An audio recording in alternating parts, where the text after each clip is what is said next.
बंधुओं, वीडियो को पूरी सुने। सुनने के बाद कमेंट बॉक्स में जय श्री विष्णु भगवान की जरूर लिखें। बोलो विष्णु भगवान की जय हो। श्रुत कीर्ति कहने लगे, मुनिवर, बैसाख धर्म के महात्म सुनते सुनते मेरी तृप्ति नहीं होती, क्योंकि भगवान विष्णु की कथा सुनकर किसके कान तृप्त होते हैं। मेरे पूर्व जन्म के पुण्य उदय हो गए, जो आप आतिथ्य उपदेश से मेरे घर पधारे। आपके मुख से निकले अमृत रूपी वचनों को पान कर मैं कृतकृत्य हो गया हूँ। मुझको मोक्ष आदि की इच्छा नहीं है। आप मुक्ति के दाता भगवान विष्णु को प्रसन्न करने वाले दिव्य धर्मों का उपदेश करते जाइए। इतनी वार्ता सुनकर श्रुतिदेव जी बोले, राजन, पापों को नष्ट करने वाली मैं एक और कथा कहता हूँ। पंपा तीर पर शंख नाम वाला ब्राह्मण सिंह के बृहस्पति में गोदावरी के किनारे आया और भीमरथी के पार कांटे युक्त पहाड़ी वन में गया, जहाँ ना जल था ना मनुष्य। वह मध्याह्न के समय वृक्ष की छाया में बैठ गया। उसी समय दुराचारी व सबके प्राणों का घातक एक व्याध वहाँ पर आया और ब्राह्मण के कानों में चमकते हुए सोने के कुंडल, जूते, छत्र, माला, कमंडल सब छीनकर उसे जाने की आज्ञा दी। तब वह ब्राह्मण उस दुष्ट से छुटकारा पाकर धूप से जलते हुए उस कांटेदार वन में नंगे पैरों प्यासा हाय हाय करता हुआ कहीं ठहरता कहीं चलता चला जा रहा था कि उसके दयायुक्त हाय हाय शब्द को सुनकर वह व्याध, जो कठोर हृदय, पापी, धर्म विमुख था, उसके हृदय में दया उत्पन्न हुई और उसने अपने मन में सोचा, इस ब्राह्मण का मैंने सब कुछ हर लिया। यह तो मेरा कर्म ही था, लेकिन मैंने इसके नए जूते भी ले लिए। अब इसको अपने पुराने जूते क्यों ना दे दूं, जिससे इस ब्राह्मण के पैरों की रक्षा हो जाए। फिर अब पुराने जूतों की आवश्यकता भी क्या है। ऐसा विचार कर उसने अपने पुराने जूते उस ब्राह्मण को दे दिए।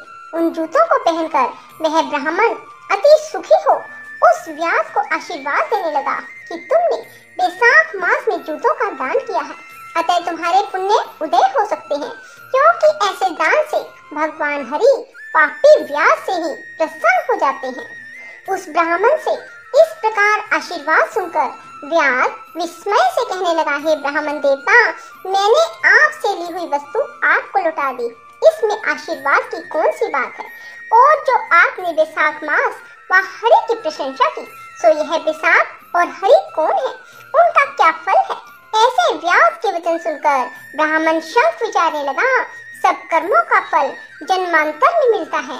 अतः ब्राह्मण बोला, हे व्याध, तुमने मुझको ताप नाश करने वाले जूते दान किए हैं, जिससे भगवान की कृपा से तेरे पूर्व जन्म के पुण्य उदय हो गए। भगवान तुम पर प्रसन्न है। उसी समय मृत्यु द्वारा कल्पित सिंह व्याध के वध के लिए दौड़ता हुआ आया, परंतु बीच में देव कल्पित हाथी को देखकर पहले उसको मारने का उद्योग करने लगा। फिर उस वन में उस सिंह और हाथी का घोर संग्राम हुआ, जिससे वे दोनों थक कर गिर गए और एक दूसरे को देखने लगे। सब पापों के नाश करने वाली जो यह कथा मुनि ने व्यास को सुनाई थी, वह उन्होंने भी सुनी, जिसके सुनने मात्र से सब पाप नष्ट हो गए। पापों से मुक्त होने के कारण वह पशु योनि को त्याग दिव्य शरीर धारण कर दिव्य विमान में बैठकर अप्सराओं से सेवित हाथ जोड़कर खड़े हो गए। तब उस मुनि ने उनसे पूछा, तुम कौन हो और अकारण ही इस वन में एक दूसरे को मारने के लिए क्यों उद्यत हुए। तुम्हारी मृत्यु कैसे हुई, यह सब कथा मुझे सुनाओ। मुनि के ऐसे वचन सुनकर वह कहने लगे, मातंग ब्रह्म ऋषि के दो पुत्र दलित और कोहल नाम के थे, जो शाप दोष उनके ये नाम हैं, रूप यौवन में संपन्न, सब विद्याओं में निपुण।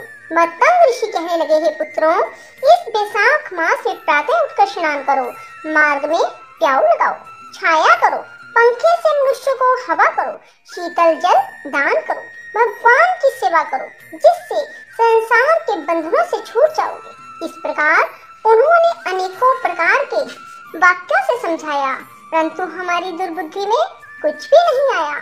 पिता के वचनों को सुनकर मुझ दलित को अति क्रोध आया और कोहल मदोन्मत्त हो गया। तब धर्म की लालसा करने वाले हमारे पिता ने क्रोधित होकर श्राप दिया कि दलित, क्रोध के कारण तुझे सिंह और मदोन्मत्त होने के कारण कोहल को हाथी की योनि मिलेगी। धर्म से विमुख पुत्र, कटु वचन वाली स्त्री, पापी को शीघ्र त्याग देना चाहिए, क्योंकि जो कोई लोभवश होकर इनको नहीं त्यागता वह 14 मनवंतर तक नरक भोगता है। तब हम अत्यंत दुखी होकर श्राप निवृत्ति के लिए पिता से बारंबार प्रार्थना करने लगे। तो उन्होंने कहा, तुम दोनों जब पशु योनि में एक दूसरे को मारने के लिए उद्यत होगे तो उस समय व्याध और शंख का बेसाख धर्म विषयक संवाद तुम्हारे कानों में पड़ेगा। तब उसी समय तुम्हारी मुक्ति हो जाएगी। यहाँ पर आपका दिव्य संवाद सुना, जिसके प्रभाव से हम कृतार्थ हुए। इसके पश्चात वे दोनों मुनीश्वरों को नमस्कार कर आज्ञा लेकर अपने पिता के पास चले गए। व्याध भी यह कथा सुनकर अपने शस्त्र आदि फेंक कर पुण्य आत्मा ऋषि से कहने लगे। व्याध कहने लगा, हे महात्मा, मैं अत्यंत दुर्बुद्धि और पापी हूँ। हे दया के सागर, अब मुझ पर ऐसी कृपा करो कि जिससे अब मेरी बुद्धि दूषित होकर खोटे कर्मों में न जाए। अतः आप मुझे उपदेश दीजिए। व्याध के ऐसे वचन सुनकर मुनु ने उसको धन्य धन्य कहा और फिर उसको उपदेश देते हुए बोले, हे व्याध, यदि तू शांति की इच्छा करता है तो बैसाख के धर्मों का पालन कर। हे व्याध, यहाँ पर धूप अत्यंत तेज है, ना छाया है ना पानी।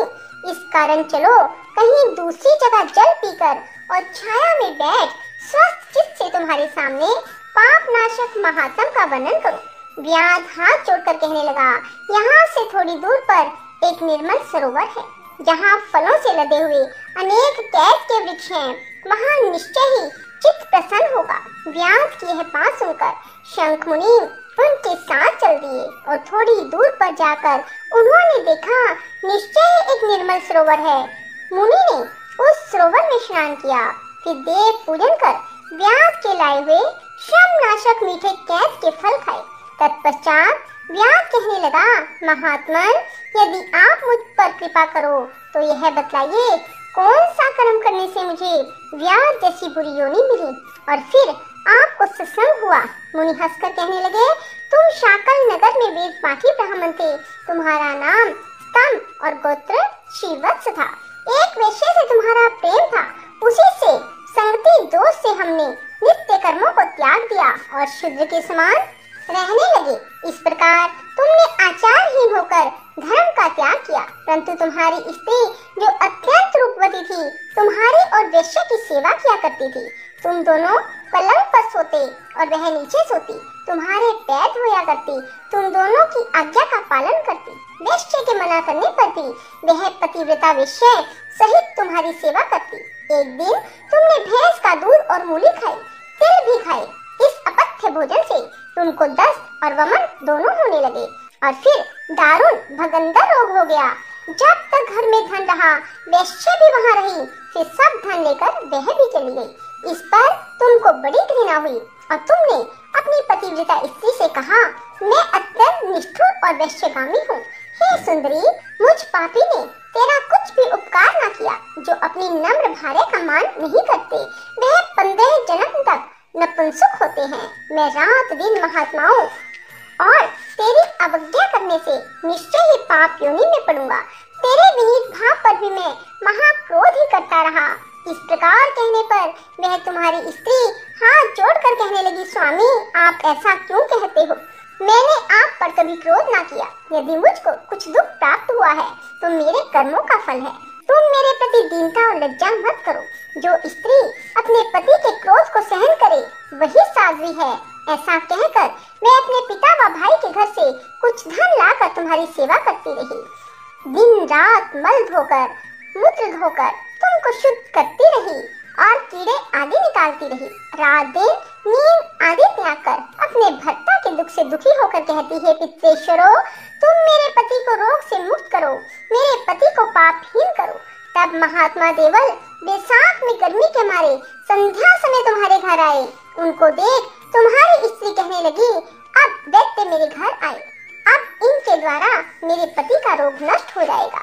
अब तक वैद्यों ने मुझको ठग लिया, उनके चरण धोकर तुम्हारी स्त्री ने अपने सिर पर वह चनोदक छिड़क लिया।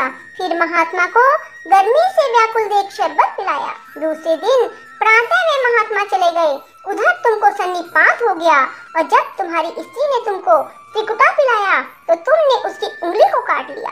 तभी तेरे दांत भिज गए और उंगली तेरे मुख में रह गई। ठीक इसी अवस्था में तुम्हारी मृत्यु हो गई और उसी वेश्या के ध्यान में तुम्हारे प्राण निकल गए। तब तुम्हारी स्त्री अपना कंगन बेचकर ईंधन लाई और तुम्हारी चिता के साथ ही वह भी सती हो गई। इस प्रकार सती होने, बैसाख में शरबत पिलाने व चन्नोदक सिर पर छिड़कने से वह सदगति को प्राप्त हो गई। यद्यपि तेरे सब पाप नाश हो गए थे, परंतु अंत समय वेश्या का ध्यान करने से तूने व्यास के घर जन्म लिया। इसी कारण तू सदा हिंसा में लगा रहता है। तूने अपनी स्त्री को शरबत पिलाने की आज्ञा दी थी, इसी कारण व्याध योनि पाकर भी धर्म पूछने की तेरी सद्बुद्धि रही। तूने भी मुनि के चरणों का जल अपने सिर पर छिड़का था, इसी से तुझे सत्संगति प्राप्त हुई। तुमने अपने पूर्व जन्म में जो कर्म किए वे सब तुमको बतलाए। तेरे ये सब पाप पुण्य मैंने दिव्य दृष्टि से देखे हैं। अब तुम्हारी कोई और गुप्त इच्छा हो तो वह भी पूछ लो। तेरा चित्त शुद्ध हो गया और तेरा कल्याण हो। बोलो विष्णु भगवान की जय।